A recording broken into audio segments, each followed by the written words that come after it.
All right, let's jump right in. Today, we're going to unpack the story of Joseph, but maybe in a way you haven't thought about before. We're going to look at it not just as an epic story, but as a powerful blueprint for leadership and for living a truly integrated life. So let me kick things off with a big question for you to chew on. What if your greatest setbacks, the moments that feel like the absolute end, are actually setups for your greatest comeback? It's a pretty radical idea, right? And I think the life of Joseph gives us one of the most incredible answers to that question you'll ever find. So, the story starts with a nosedive. You've got Joseph, just 17 years old. He's the favorite son. He even gets this amazing code from his dad. But then he shares these dreams he's been having, dreams where he's in charge, and that just pours gasoline on the fire of his brother's jealousy. So they betray him. They throw him in a pit and then sell him for 20 pieces of silver. Just like that, his whole world is gone. I mean, just try to imagine that.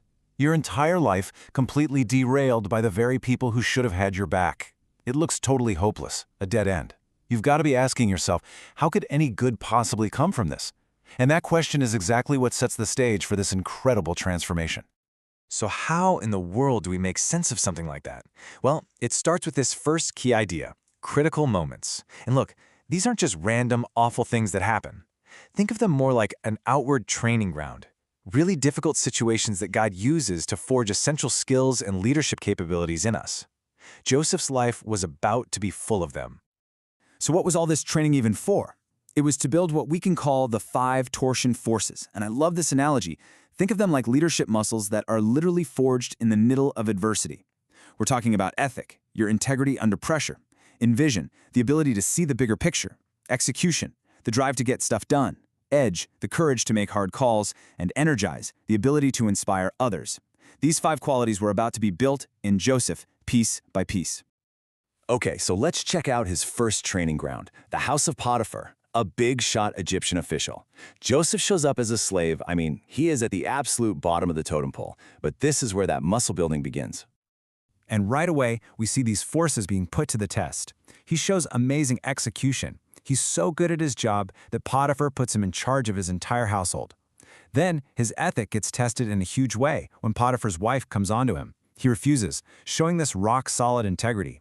So what's the result of all this excellence and integrity? He gets falsely accused and tossed in prison. It feels like another huge setback, but the training just keeps going. So, from the pit to Potiphar's house, and now to the lowest place yet, prison. You'd think this is the end of the line, right? But in this framework, it's actually like he's been enrolled in an advanced leadership course. His training is about to get even more intense. Even in prison, his skills are so obvious that the warden basically puts him in charge of all the other prisoners. This sharpens his execution and gives him an edge, that ability to lead in a really tough spot. And this is where his Envision muscle gets a serious workout, as he interprets dreams for the cupbearer and the baker, seeing a future they can't. You see, prison wasn't a punishment, it was a promotion in his training.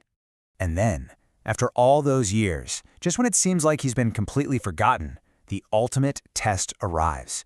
He is suddenly pulled out of the dungeon and brought before Pharaoh himself, the most powerful man on the planet, who's been having these dreams that nobody can figure out. And this is the moment. This is where all that training just clicks into place. Pharaoh lays out the problem, the dream. Joseph, tapping into that Envision gift, lays out the vision. 7 years of incredible harvest, followed by 7 years of devastating famine. But here's the kicker. He doesn't stop there. He immediately pivots to execution, laying out a brilliant nationwide strategic plan to save the entire country. He wasn't just an interpreter, he was the solution. And the result? I mean, just look at this reversal. It is absolutely staggering. The man in the dungeon becomes the prime minister. The forgotten prisoner becomes the second most powerful man in Egypt. His outward training is complete. He has the skills, he has the experience, and now he has the position. So he made it to the top. His skills earned him an incredible amount of power. But here's the big question. Was that the whole point? Was becoming prime minister the end goal of this crazy journey? Well, the story suggests there's something much, much deeper going on. So happening right alongside those critical moments of outward training were these defining moments, And this is crucial.